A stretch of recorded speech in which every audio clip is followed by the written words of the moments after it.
Los niños, niñas y adolescentes tienen derecho a una educación que acoge las diferencias y promueve el desarrollo educativo de todos, reconociendo los conocimientos y capacidades de las diversas poblaciones, garantizando la igualdad en la garantía de sus derechos, la no discriminación y la equidad con el fin de potenciar las acciones diferenciales. La equidad de género y diversidad sexual. Los hombres, las mujeres, los niños y las niñas deben contar con las mismas oportunidades de desarrollo. Ninguno puede recibir más que otro, sino por igualdad de sus méritos. La diversidad sexual es el fenómeno por el cual una especie animal presenta individuos de diferentes sexos, identidades sexuales y orientaciones sexuales diferentes, donde hoy en día los clasificamos según sea su orientación sexual. Pero esto no hace que sean personas diferentes hacia nosotros. Todos somos iguales a pesar de que tengamos alguna diferencia. Todos tenemos los mismos derechos y por tal motivo merecemos respetar y ser respetados. Todas las personas de todo el mundo somos idénticos. ¿Pero por qué? Porque tenemos la misma dignidad humana y gozamos de los mismos derechos humanos. Entonces, esta condición no hace que tengamos el derecho de excluir estas personas, sino más bien darles el mismo trato que cualquier semejante del común se merece, sea en el ámbito social, en el ámbito educativo, laboral o en cualquier espacio que se requiera un contacto. No debemos ser intolerantes en rechazarlos, sino mostrar un ejemplo hacia los demás sobre el trato equitativo para todos y más en los colegios, que es donde se generan aún más el bullying. Cuando un estudiante con alguna discapacidad o con alguna orientación sexual diferente a los demás ingresa a un establecimiento educativo, se debe llevar un proceso de inclusión desde el currículo para darle el mismo trato que los demás estudiantes se merecen, es decir, que por ningún motivo se vaya a sentir excluido porque esa persona tiene capacidades y habilidades que le permiten desarrollarse con normalidad. Puede que tenga una diversidad sexual diferente a los todos, pero eso no lo hace menos, no lo hace menos inteligente, no lo hace menos capaz. Al contrario, es una persona totalmente normal y por lo mismo merece un trato digno. Discapacidad no es incapacidad. Nadie es quien para juzgarte porque tú no juzgas a nadie. Que diciendo poco dices más que los demás. Que sin adornar tus dádivas eres quien entrega el corazón al descubierto sin protección. Porque vienes de la pureza de lo sincero, desde la verdad del sentimiento. Olvidado por quien a veces te olvida, eres incapaz de odiar. Porque consigues que muchos vistamos de solidarios. Tras el logro de 1000 intentos, cada paso que avanzas me acerca más a la vida. Cada vez que sonríes, el mundo se hace cada vez más grande. Gracias por tanto y solicitar tan poco. Gracias por enseñarnos. Los trastornos de aprendizaje. Un trastorno de aprendizaje es un problema en el procesamiento de la información, lo cual impide que una persona aprenda una habilidad de manera eficaz. Los trastornos de aprendizaje más comunes que padecen los niños son de lectura, expresión escrita, matemáticas, habilidades no verbales. Los trastornos DIS se les llama así puesto que DIS es una palabra que en griego significa dificultad y dentro de ellos encontramos la discalculia. Es el trastorno del cálculo o dificultades para contar. La disfasia es el trastorno del lenguaje oral, dificultades para hablar. Dispraxia es el trastorno en el gesto. En él, los niños tienen dificultad para dibujar, para amarrarse el cordón de sus zapatos. La disortografía es el trastorno en la ortografía. La dislexia es el trastorno específico del lenguaje escrito, dificultades para leer. La disgrafía es el trastorno en la escritura, es decir, la dificultad que tienen los niños para escribir. Estos y muchos más son los trastornos DIS, por lo cual requiere que los niños tengan mayor esfuerzo y por ende mayor atención y apoyo. Pero también se puede descubrir nuevas habilidades.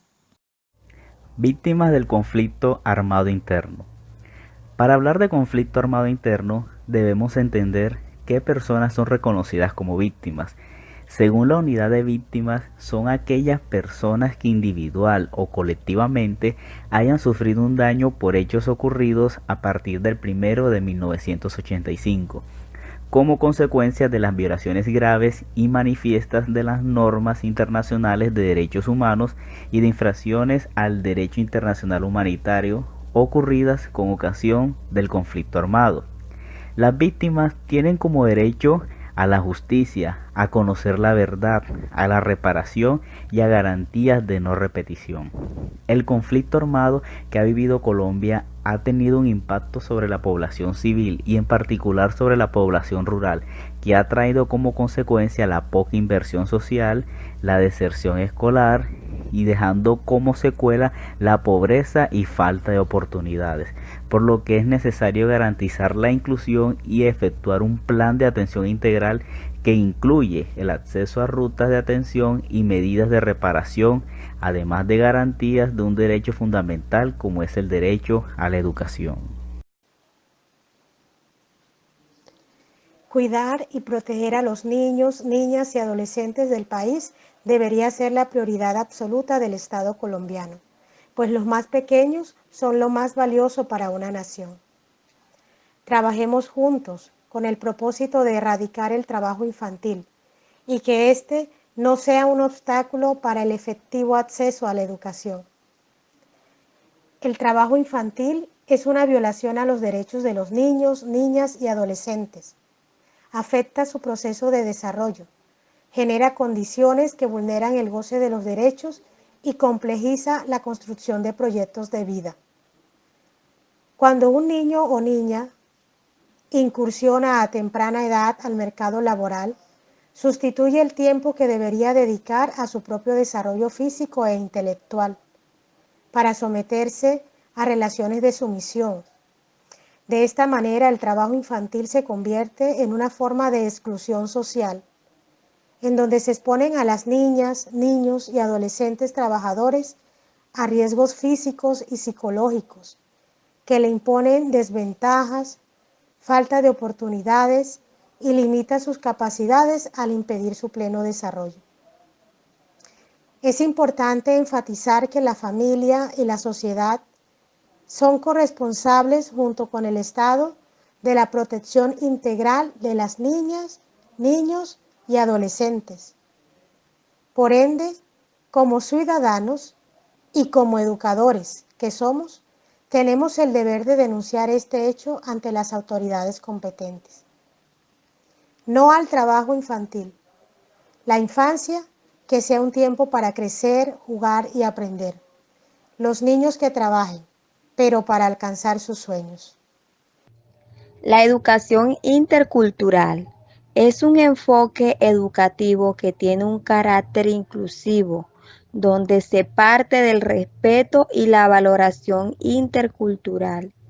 Esta educación es indispensable para lograr una educación integral, el cual busca eliminar dentro de los ambientes escolares la discriminación, la exclusión y el racismo.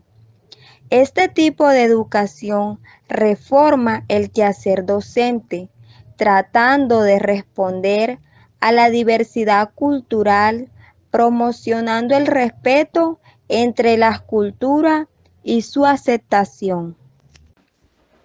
¿Qué son las capacidades y talentos excepcionales? Cuando llegamos como educadores al salón de clase, nos encontramos con estudiantes muy diversos, cada uno con sus fortalezas y debilidades, provenientes de un mundo que, para nosotros, puede ser un misterio si no nos tomamos el tiempo para conocerles. La Organización Mundial de la Salud define a una persona con talento o capacidad excepcional como aquella que cuenta con un coeficiente intelectual superior a 130. El Ministerio de Educación Nacional nos dice que son personas con una capacidad global que obtienen resultados muy altos en pruebas para medir la capacidad intelectual y los conocimientos generales. Algunas de sus características son habilidades metacognitivas superiores, desarrollo precoz en una o varias de las esferas del desarrollo humano, automaestría en una o varias de las áreas del saber, lectores precoces, perfeccionistas, y muestran curiosidad sobre los retos. Es necesario reconocer que dentro de la categoría de excepcionalidad aparecen diferentes formas de expresión, tales como la primera, personas con capacidades excepcionales globales, que son aquellas que tienen un desempeño superior en múltiples áreas. La segunda, personas con talentos excepcionales específicos, que son aquellos que tienen un desempeño superior en un área específica del desarrollo.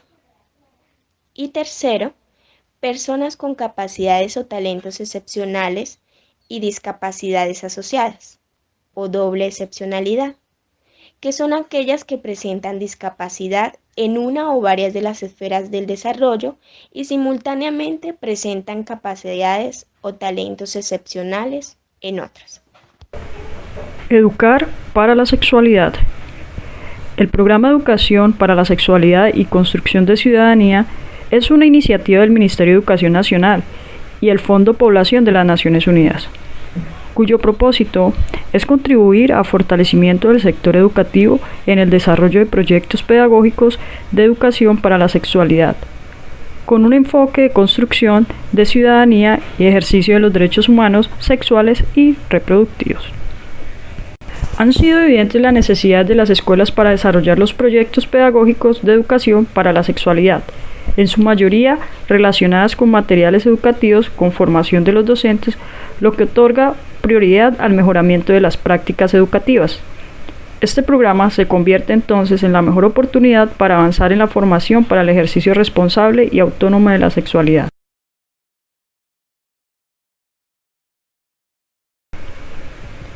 Debemos tener en cuenta que el enfoque diferencial está sujeto al artículo 2 de la Ley 1709, que nos muestra los dos componentes de la oportunidad de aprendizaje desde el enfoque diferencial. Estos son atención educativa integral con enfoque diferencial y estrategias educativas flexibles.